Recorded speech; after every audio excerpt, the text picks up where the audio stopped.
I think a lot of people have limited capital. And so when you're able to take advantage of that kind of financing, really helps you scale quicker and get more rentals and revenue. Welcome to the Patrick Real Estate Show, where we explore the fascinating world of real estate investing with your host, Patrick Switek. Patrick is a dynamic young entrepreneur and an accomplished real estate investor who's passionate about helping others achieve financial freedom. Each week, we sit down with some of the most inspiring individuals in the real estate industry and delve into their personal journeys, lessons learned, and secrets to their success. Let's dive into this week's episode. Parker, welcome to the Patrick Real Estate Show. Parker was a speaker at last year's STR Nation conference. She's a wealth of knowledge when it comes to loans, mortgages, more particularly traditional mortgages. And she has closed $1 billion in volume of loans, short-term rental loans specifically. So in the Airbnb short-term rental space, and she's done over 2,000 transactions. That's a lot of people that she's worked with, personality types, and she's got it done. She's a wealth of knowledge when it comes to short-term rental loans, and I'm so excited to welcome you, Parker, to the show. And Thanks for having me, Patrick. I'm really excited to be here. You have quite the accomplishment as well. Really excited to be able to have this conversation with you. It'd be awesome.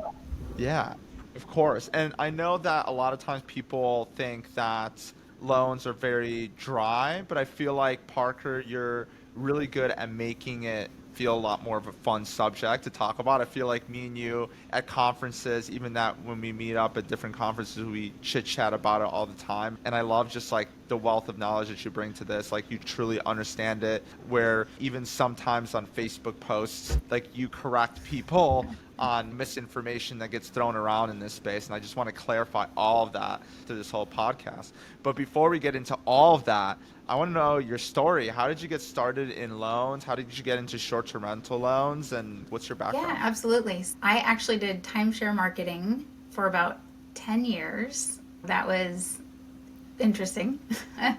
We moved around a couple places with that and landed in Tennessee. So started in Texas, went to Southern Cal, was actually in San Diego and Oceanside for a couple years. Then we were in Southwest Colorado, did about 8 months in New Hampshire, and then ended up in East Tennessee. Once we were here, my husband got a job as an electronic engineer. That gave me a little room to explore other career options, and I ended up in mortgage. I really oddly enjoyed the process when we bought our primary home here. That sounds a little strange to say that out loud. So I went into mortgage, and I didn't really know what to expect, but I found really quickly that I was really good at it. It's like putting puzzle pieces together. So that's why I got into mortgage. And then about a year in, I was introduced to a client, Avery and Luke Carl. And so I was able to help them navigate their first few purchases in the Smokies. And this, of course, was before Avery was even an agent. And so after, I think, their second or maybe third purchase is when she became an agent, and we just clicked, and I was able to help her clients. I think they appreciated the fact that I had the ability to figure out challenging debt to income ratio situations, because before Avery had challenges just like the rest of us in terms of navigating cash to close and debt to income ratio. And that's how I got started. And then, of course, after I did loans for several clients and saw that they were purchasing multiple properties, and then I could see the actual income coming in on those bank statements, I was like, okay, all right, it's time. We've got to get in on this. That's and awesome. So then we purchased our first 2, and now we have 12. Oh my God. Where are your 12 located? I feel like that was so fast. How did you go from 2 to 12? So we've purchased our first 2 in 2018, Wow. and we now have 8 in the Smokies and 4 on the Emerald Coast of Florida.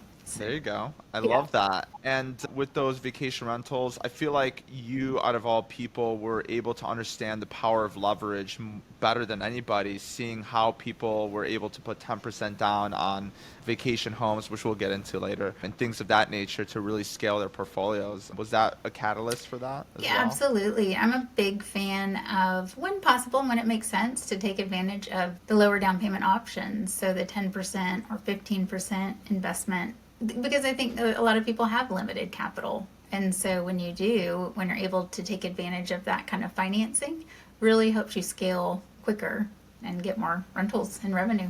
So Yeah, absolutely. and I say this all the time. I don't think I'd be in this space as quickly as the ability to put the 10% down allowed me to buy my first short-term rental. And I think without that, I wouldn't be able to supercharge my portfolio to get to 100 under management. But I bought my first one, and that was 10% down on a $306,000 Smokies Nice. cabin. So this was the Avery Yeah. Carl's team. That's super cool that you were part of all that. Do you think that the timing was really good at the time for short-term rental? Do you still think the timing's good for short-term rental mortgages and that kind of thing with this rate environment that we're in? Yeah, good. Both good questions. So obviously back then it was a great time in the Smokies, and we bought some throughout the years in the Smokies. It wasn't just back in 2018. What was interesting then was that people hadn't quite discovered yet the revenue potential, and so that's one of the reasons you see a big price jump from then to now. So Smokies are cool. I've actually been wanting to publicly talk about this, so I'm glad you asked me this question. Yeah. The Smokies are a really unique market in the United States because I would say that it's the longest existing short-term rental market, true market. So there have been rental cabins in the Smokies for decades. It's nothing new here. The difference is the rising of Airbnb and VRBO. So up until, I don't know, 2016, 2017, it was really just run by property management companies, and we know how that goes with kind of those local management companies. Not like yours, Patrick. Parker, what are you trying to say now? This is old school property Okay. management companies, No. and they were dealing in quantity, not quality, and I don't think they really even knew how to price it. So people that purchased cabins back then, for the most part, were purchasing for true second homes, and maybe they'd make a little bit of money. Maybe they'd make a couple $1,000 a Right. year. So with Airbnb and VRBO, and this is where I feel Avery and Luke came into the picture, because they were told about it by somebody and they really honed in on it and did a great job of doing that. And what happened was people started realizing how much money you could generate on these things. And so, for example, the cabins we bought, we paid $275 for back in 2018. If I sold them at the peak of the market, we probably could have gotten about $750 for them. If I sold them today, we Wow. probably could get about $650. And that's the other thing that makes the Smokies unique. So what causes the rise and the fall of pricing in the Smokies is revenue, because 95% of the purchases in Sevierville, Gatlinburg, Pigeon Forge are for investment, for a return. People aren't moving to the area. They're not buying second homes just to live in. It's all, or just to visit. It's all revenue based. And so the prices are going to fluctuate to the tolerance. So when you ask, is it still a good market to invest in? Absolutely. I think back then, of course, it was amazing. It may not be amazing now, but it's still a really good, solid market. And the prices should be in line where you can still make a great return, just because as a whole, the investors aren't going to buy if the ROI doesn't make sense, or the cash on cash, or whatever measurement you use. sure. So yes. And to go back to my comment about the property management, I'm a big fan. I was very anti any management. It was very much do it yourself for a while, up until a couple of years ago. And now I think I'm still anti like Vacasa and some of the big management companies, but I do think the more, we'll call it boutique. I don't know if that's a good way to describe your business. But I'm a big fan. I am a big fan of that boutique management. I prefer to refer to it as co-hosting, just because in my head, property management, I think of Aunt Bug's cabins. grandma. Yeah, yeah. Yeah. But no, I'm a big proponent now of what you're doing, because I do feel like where it used to be the set it and forget it, now you can't. And so if you can get somebody to help you optimize your listing and the pricing strategies and all, I do think that's actually really important. So Absolutely. Thank you. I think going back to your comment about just like the Smoky Mountains and the potential, when I bought my cabin, it was in the midst of all of this, and we paid I paid $306 for it, $306,000, and 10% down was great. after all closing costs was like 42,000 or something like along those lines. And they were making 33,000, but I looked at those numbers and I knew I could do better. And I made 60,000 that year. So that in the year and a half, I was able to take my cabin and sell it for $465,000 because of that rental revenue that started coming in because of my management skills. Now, I think I see this with the Joshua Tree or any other market. If you see the revenue potential, you could buy into something like that. And as long as the comps work from a mortgage perspective, you can get the loan for that. Correct? I'm assuming. Absolutely. Yeah. So I think in vacation rental markets, and correct me if I'm wrong, like as people start paying more and more money for revenue numbers, those prices of this residential assets go up and you can actually find comps. Yep. I don't know what your experience has been in the Smokies, but I feel like when people are paying $50,000, $60,000 over asking, that's what. I don't know how like the appraisal situation worked out at that point. It was hit and miss when everything was crazy. Yeah. So we did have some people pay like an appraisal gap. I wouldn't say it was super common, but it did happen more often than normal. And then of course the bidding wars and everything. I was insane. So that's another thing when you say, is it good now versus then? I know rates are up now and that changes things. I do feel like, I know revenue was down last year. What I can say about that though is because I do finance in 38 states. And the reason I did that was so that I could continue helping our clients wherever they chose to invest next. But something that's cool about doing that is that I feel like I have a good pulse on a lot of the other markets. And that revenue being down last year, I feel it was everywhere. About 10 to 15% is what I gathered from it. Not everybody was down, but overall. And so I contribute that to two things. One, I do believe people were just feeling the squeeze of inflation. And two, European travel, it was a real phenomenon. I saw an article about it and I don't believe everything I read. I like to vet out things I come across that are interesting. So I called a travel agent client of mine and asked her, I said, hey, is this European travel thing, is this a real phenomenon? And she said, absolutely. She's never seen Europe as packed as it was. She said, if you don't have to go there, don't. It's just miserable right now with how busy it is and the flights are oversold. So that was a true thing. So I really think that last year, a lot of that revenue being down, plus the interest rates, slowed things down a lot. I also think, though, it set us up for some decent pricing now at the beginning of the year. I've seen some pretty decent properties and good prices all over. So I think that happening last year did help to tamp down some prices. So now's a great time for whoever out there is in the market. It's a great time. That's awesome. So let's talk about loans. What are some of the options that people can have, or clients when they come to you? What are some options that they can use for conventional financing? How does that work? And how much % down can they do? So for most markets, for all markets, we can do the 10% second home loan. So if you do have the intention of occupying it yourself some portion of the year, which most people do when they're buying in these markets, they're beautiful vacation markets. Why wouldn't they? So if you do intend to use it yourself some portion of the year, 10% down, second home loan. And then there's also the 15% down investment occupancy. And that's the one a lot of people forget about. But that's also a conventional Fannie Freddie loan product. And so that one's a nice option as well. And then do they measure debt to income ratio for the 15% down? They do. Yep, we do. We can take rental income into account. So that's the nice thing. So both of those are debt to income qualified. So can we talk about debt to income? Let's go core. Let's go core stuff. What is debt to income? Like, how does that work? So debt to income ratio is your total monthly obligations. So you're on credit. So your credit card payment. If you pay your credit cards off every month, we can discount those. Car payments, student loan payments, mortgages, so forth. So it's your total debts divided by your income. So that's your debt to income ratio. Debt to income ratio, though, can be really tricky to calculate yourself because of the way income's calculated.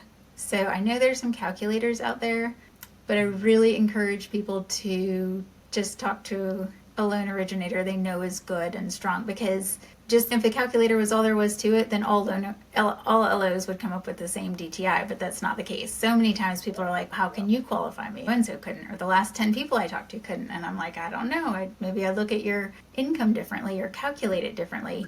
Sometimes it's knowing and understanding how to calculate the rental income. So it's not just based on the AGI.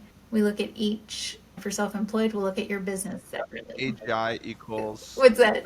You're throwing terms out. AGI equals adjusted gross income. Correct. Yeah. A lot of people will call me and they'll say, my husband took a big loss on his business. I'm W-2, but he took a big loss, so our AGI doesn't look good. Or we wrote off a ton of depreciation, so our total income last year was lower. Doesn't matter.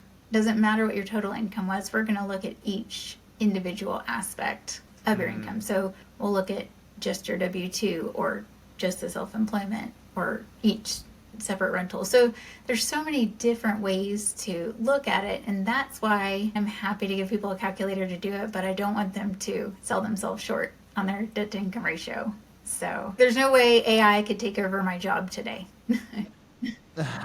So.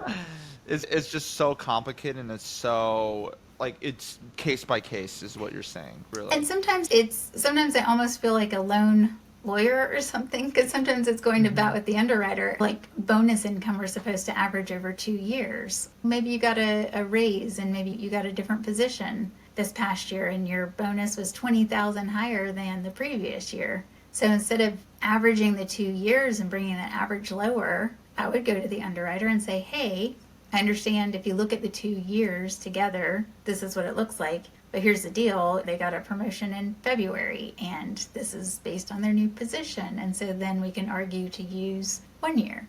So those are the kind of things that don't translate well on a basic calculator. Got it. So it's things that's case by, and that makes sense. And so with this debt to income ratio, is there a threshold for, okay, you can't qualify for any more loans, or do people, like, how do they determine once you have too much or you can't qualify? How does that work? Good question. So the max DTI in most cases for conventional lending is 50%. And let's say this year, starting out, you're at, 25%. And so maybe your debt to income ratio allows you to purchase a 10% down second home loan and then also a investment occupancy 15%. Now, because on that investment occupancy loan, we were able to use projected rents, your true debt to income ratio could be over 50 that year. It could be 60, 65, 70, because we wiped out that payment for that transaction. But the beautiful thing is that once you get your taxes filed, 2 years is not required. A lot of people still think 2 years is required to use that rental income. It's not even a full year. But once you get your taxes filed, we do need a tax return filed with that income reporting. Once you have that income reporting, then we can use that. And most times it will offset those mortgages or a portion of them, or it could even offset and give you some positive income to help your debt to income ratio. And that usually allows you to reset and start over again the next year. And so it's a waterfall effect. Qualifying. Does that make sense? Let's talk about W-2 income. I always hear time and time again, and correct me if I'm wrong, so I'm here to get corrected. I'm here to get the real truth. But W-2 income, from my understanding, is always the easier way to get qualified. Can you talk a little bit about why W-2 income is always easier to get qualified for? Loans, the traditional loans? I think because with W-2 income, we can, you just get it straight from the employer, or just looking at the gross. It's not always easier. So, for example, travel professionals, which I've closed many loans for, it can get a little tricky trying to use the housing for them or the variable. So, W-2 income that's variable is not always super easy.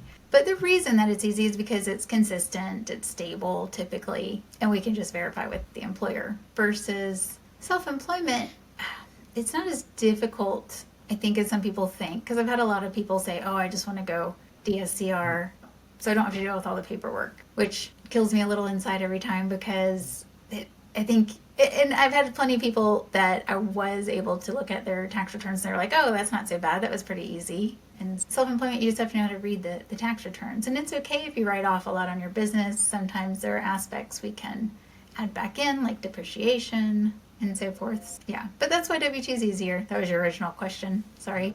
Just because it's a little more straightforward and we just can get it from the employer. That makes sense. So now let's talk about self-employed. Or actually, I want to talk about W-2. So does it hurt you if in the last 2 years you were switching a lot of jobs? Let's say you switched a job or something like that happened. Does that impact the ability to qualify? Let's say you weren't without a job for 6 months. Does that hurt you, or how does that work? Depending on the reason, it shouldn't. Usually they'll just want an explanation. Did you go travel Europe?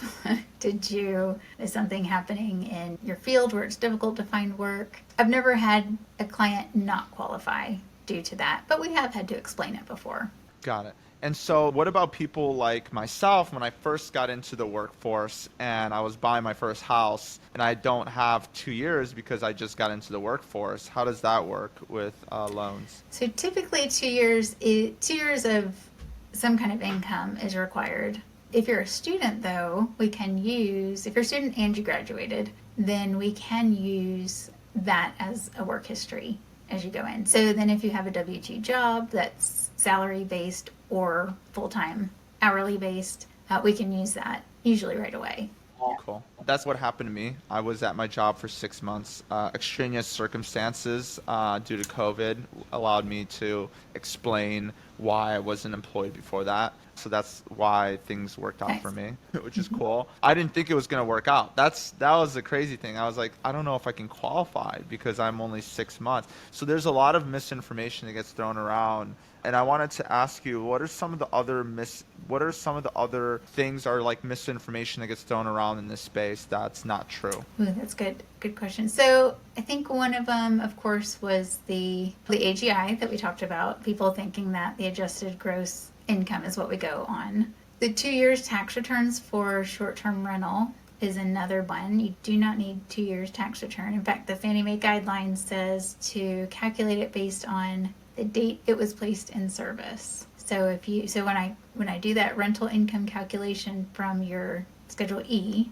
I'll run the numbers. We add back depreciation. So that's another thing. If you take bonus depreciation, it's okay. Take all the depreciation you want. We're going to add it. You can take write off 250,000, whatever you want. We're just going to add it right back in that equation. And then, so we'll do the math there and divide it by the number of months it was in service. So if you put it in to service October 1st, then we'll divide it by 90 days, by 3 months, and use that number for our income. So yeah, so that 2 year thing, not a thing. Now, so when you get into jumbo products, there are that's where things can be a little bit variable on guidance. Can you talk about jumbo products? What does that mean? So a jumbo in about 95% of the country is going to be loan amounts over $766,000.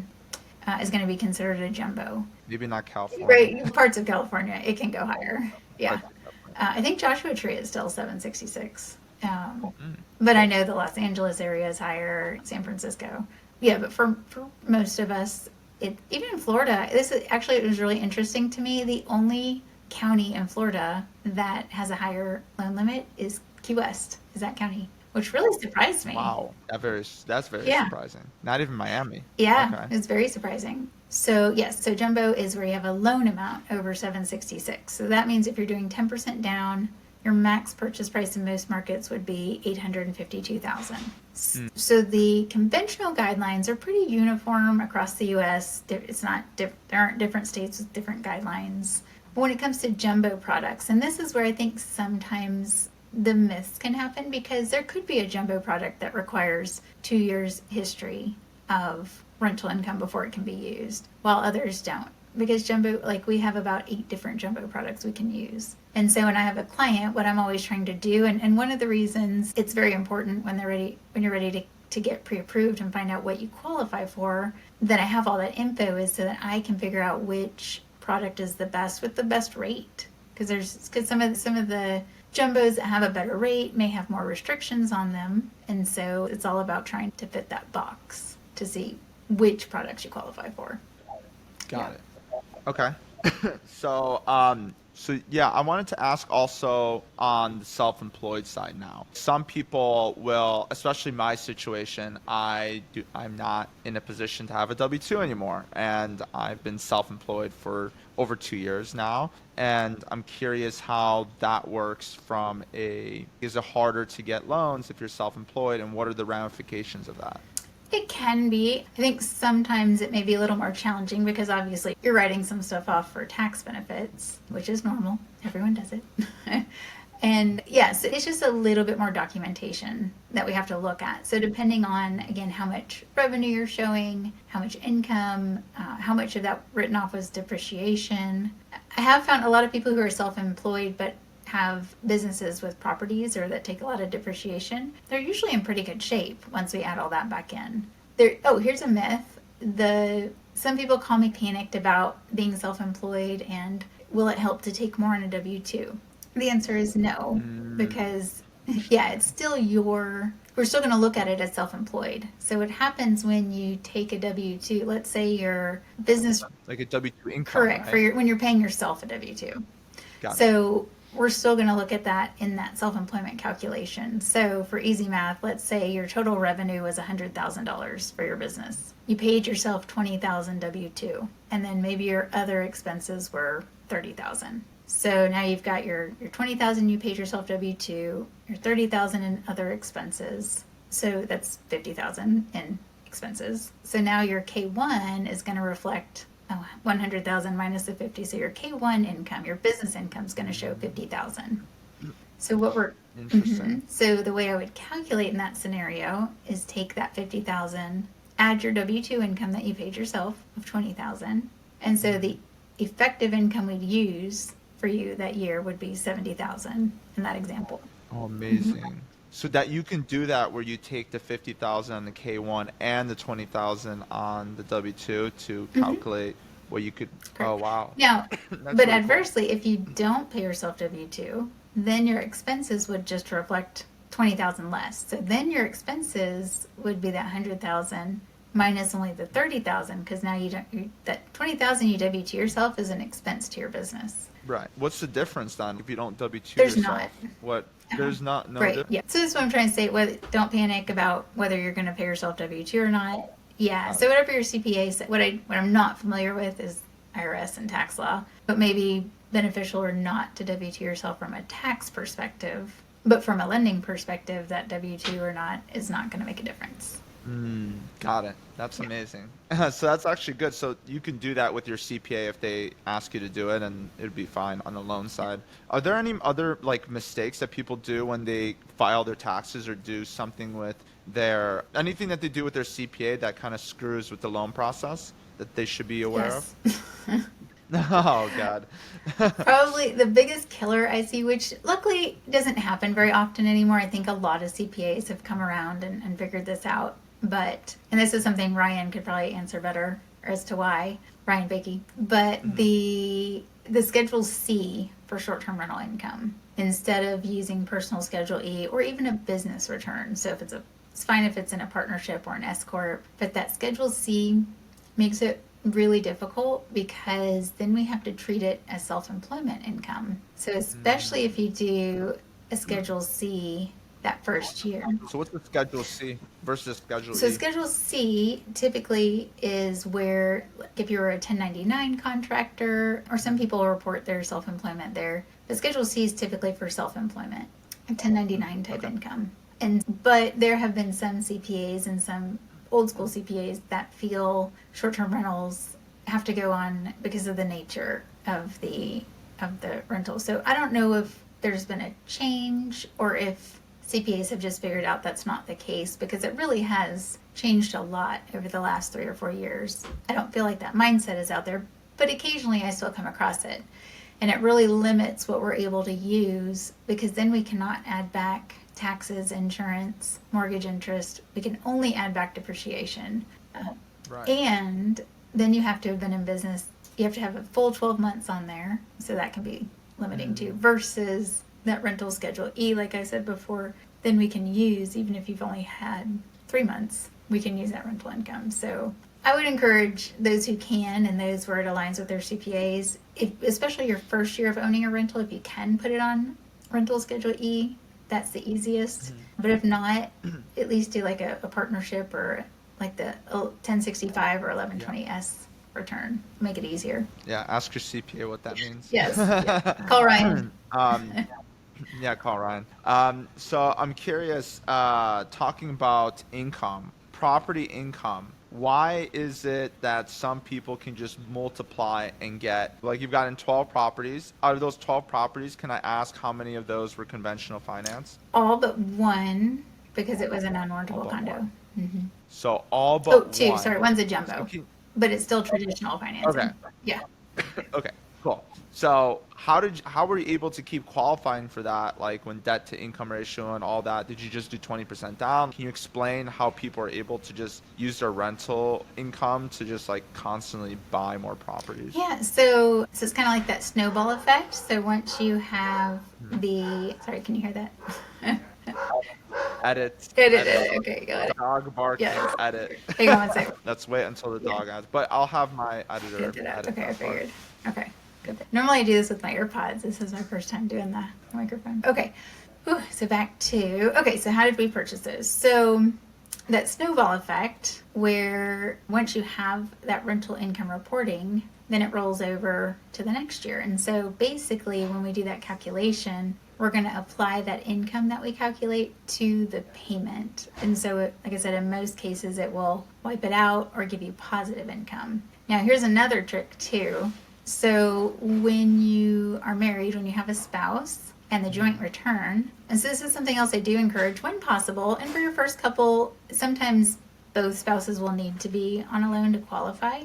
But if not, I do encourage, if we can put it under just one's name to do, but put both on title. You do want both on title. That way in the future, because obviously there's a limitation on 10 finance properties. We have 12 now. So I had to put 2 under my husband. And my husband left his job, his W-2 job, 3 years ago. And so he doesn't really have income on paper showing, but he qualified for 2 on his own because we use that rental income for him because he's on title. So we can. So yeah, there's a few couples out there now that have helped finance 20 properties between the two of them, where we would start with one, use the other, bounce back and forth between, and they quit their W-2 job in the process because we had enough rental income showing on tax returns for them to continue purchasing. So once you get your first 3 to 4, then using that rental income really gets easier. It can really be beneficial. You can quit your W-2 job and continue to qualify just on rental income. Rental income. Wow. That's amazing. And with rental income, or you said one of them, the condo, is you couldn't get a traditional loan on. Can you talk about how condos differ for purposes of financing? Yeah, absolutely. So condos can be challenging because I think this really came about more so after 2008. What happened was, especially in these condos where there was a large large concentration of investors. Hang on a sec. Edit. I need to say edit so that my editor knows. Sorry. Edit. Let me yell at my son. Can you tell him? Okay. Sorry. Or my husband. Let me yell at my husband to yell at my son. Edit. Thank you. Okay. What were we talking about? Condos and how. Yes. Okay. Yeah. So I think that condos became challenging back in 2008 because the complexes where there was a large investor concentration. So when everything hit the fan and people stopped having income or were able to pay their mortgages, one of the first things they stopped paying was the HOA dues. And so when you don't pay HOA dues, then you can't upkeep the maintenance and the upkeep of the grounds. And a lot of the value of condos themselves comes from the amenities and the common areas. And so because of that, Fannie and Freddie got handed a ton of condos that were really hard to resell. And so after that, they implemented more strict guidelines. And so now there can be an investment concentration max. In my case, it was actually because there was too much retail space on the bottom. This is over in Gulf Place in Santa Rosa Beach. And it was more than 33% of the building I was in was retail. It was like 38%. Oh, nice. Yeah. So that made it non-warrantable. But some of the things they look at are, we have to be careful about it being a condo-tel designation, or now the investor concentration actually only comes into play if you're purchasing as investment occupancy. If you're doing a second home or primary home occupancy, that investor concentration doesn't come into play. So yeah, it's all sort of, it's a HOA budget. Are they putting 10% reserves? Like it's this whole review we have to do. Now here's what I would say though, to both realtors, yes, I'm talking to you, love you all, and clients. So I do think, and when we were talking about myths earlier, something I do find is that agents are really quick to tell their clients if a condo, if an HOA isn't going to qualify.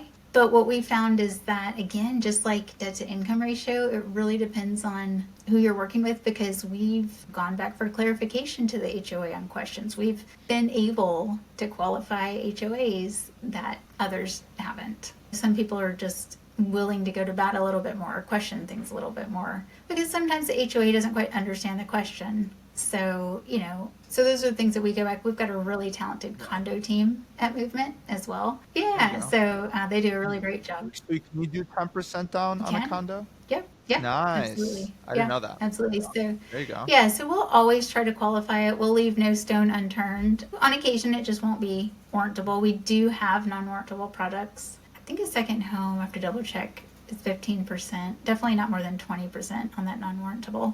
But we do have a non-warrantable product as well. But again, just like I really try to keep things conventional for people, or jumbo, regular jumbo, we do the same with the condo. We'll really try to get it to qualify. So nice. Yeah.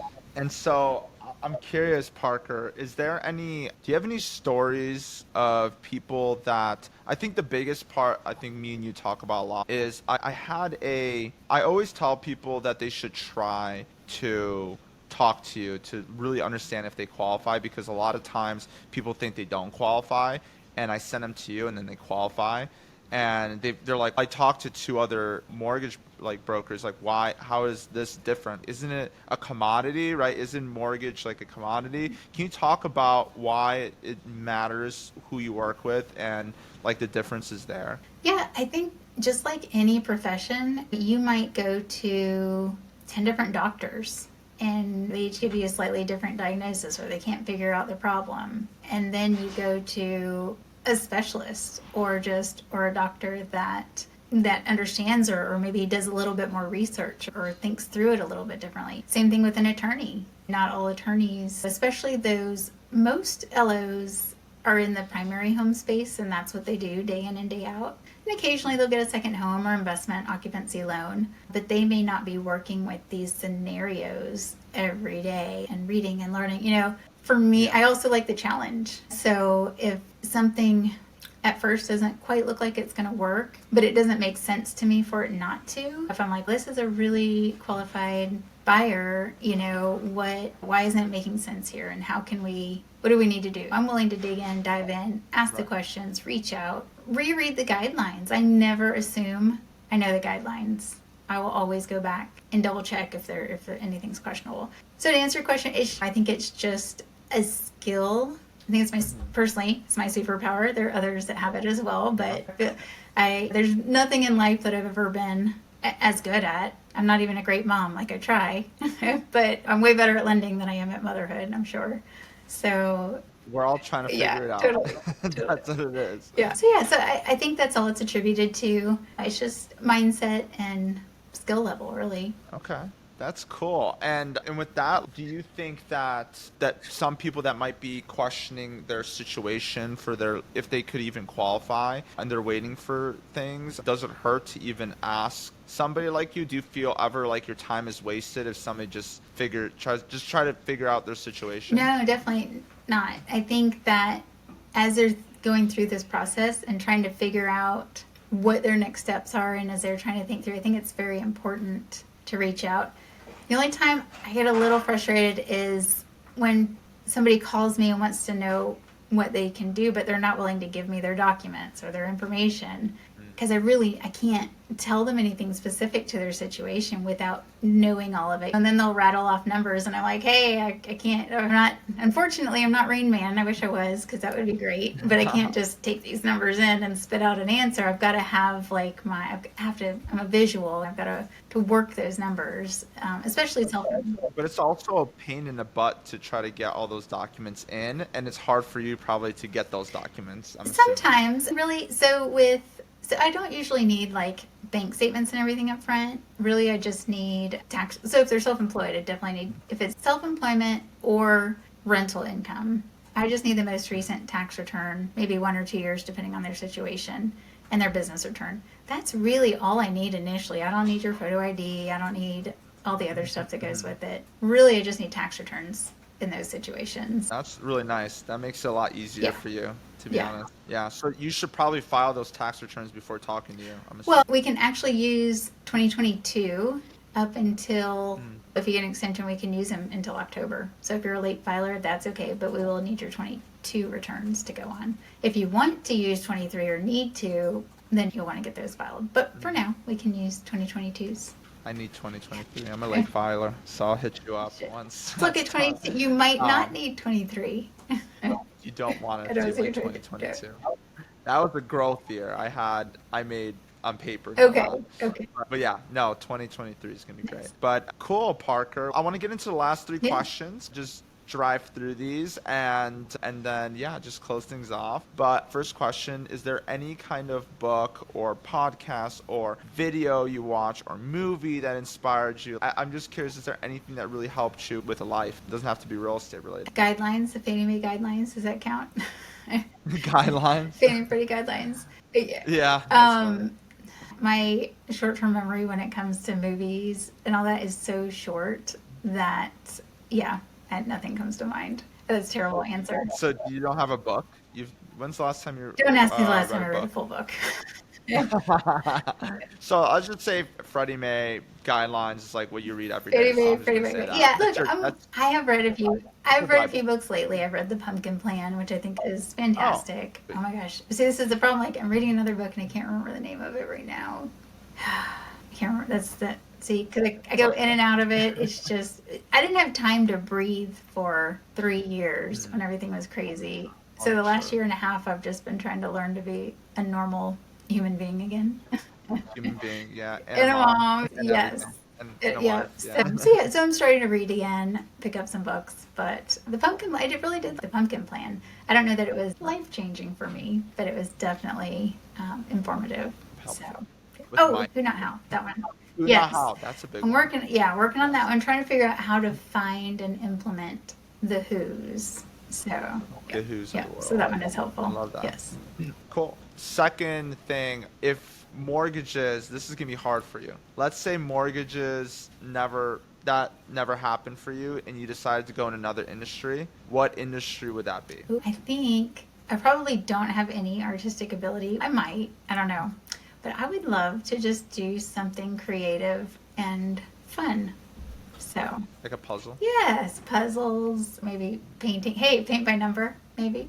I'm just kidding. Mm-hmm. No, I feel like I do have creativity that sometimes, I've always said that lending is an art and a science. There is an art to it as well. So I think my creativity comes out in solutions. But I think if I were not doing loans, I think I'd explore something artsy. More artistic. Mm-hmm. Cool.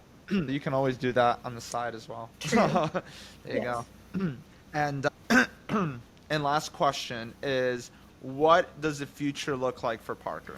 Ooh, that's a good question. I'm excited. So we recently launched Wealth Builders Mortgage Group, powered by Movement Mortgage. We're still with Movement. I've just designated our group within Movement to be more investor friendly, investor focused.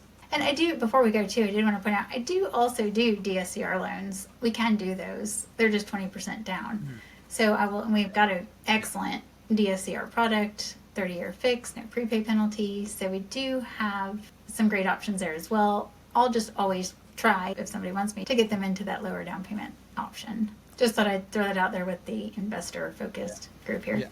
Yeah, so no, I'm excited. We're launching Wealth Builders Mortgage Group. I hope to do a little bit more public appearances like this to help a broader range of folks out there, just helping them understand and encourage them to reach out and find out about lending and other options before thinking they don't qualify, that kind of thing. Yeah, just hoping to have a little more public presence, help those along the way, and encourage them so they can possibly speed up their investing goals. Yeah.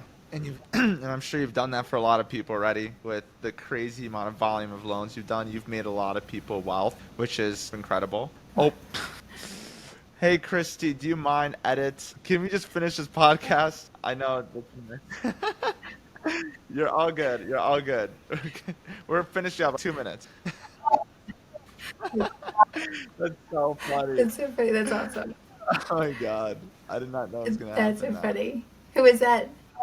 That is the next person. That's Christy Wolf. She's going to be speaking Oh, next. nice. I had back to back. I guess it is 10, but hold on.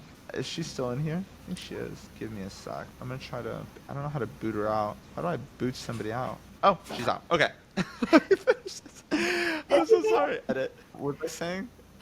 Helping people grow wealth. Yeah, you've helped. So Parker, you've helped a lot of people grow wealth in your lifetime, and it's probably just extraordinary to the degree of how much you've helped people, and you've done it for your own family too, but you're still willing to give back and just help educate people more and more. And really, I think you're at a point where you just genuinely love what you do, and you're just doing it every day. And it's just incredible to see. So thank you so much for just being, even hopping on today and just sharing free knowledge. That's so great. And for people that wanted to really dive in deeper, maybe for their situations, or ask you questions more specifically on some of the topics we talked about today, how can they reach out to you? Absolutely. So if they go to our website, and it's a long one, sorry, it is wealthbuildersmortgage.com. So it's wealthbuildersmortgage.com. Our contact info is on there, so they can reach out through that site. Yeah, they can schedule, our Calendly link is on if they want to schedule a call with me, or Rob. I've got a couple other team members as well that can help. So absolutely. Yeah. Awesome. Are you on Instagram as well, or social media? Yeah, I'm on Facebook a lot. So look up my personal Facebook. I use that more than the work. I'm working on Instagram. I'm Gen X here. Give me a second. But I am getting that up and going as well. But I'm definitely very active on Facebook, as most other Gen Xers are. Yeah, that's awesome. Thank you so much, Parker, for hopping on and sharing. And yeah. Awesome. So thank you. And hey, Patrick, thank you for creating such a great platform. And I'm excited to see all the things that you're doing. You're an inspiration, being so young, and your accomplishments, and seeing your business grow so quickly. That's really cool. And I'm really looking forward to seeing your 2023 tax returns. Oh my God. Thank you, Parker. Thank you. Have a good one. And that's a wrap. Thank you for listening to the Patrick Real Estate Show. If you found this episode helpful, please give us a follow and leave us a 5-star review. Your support truly means a lot. And connect with Patrick in the show notes below. Until next time.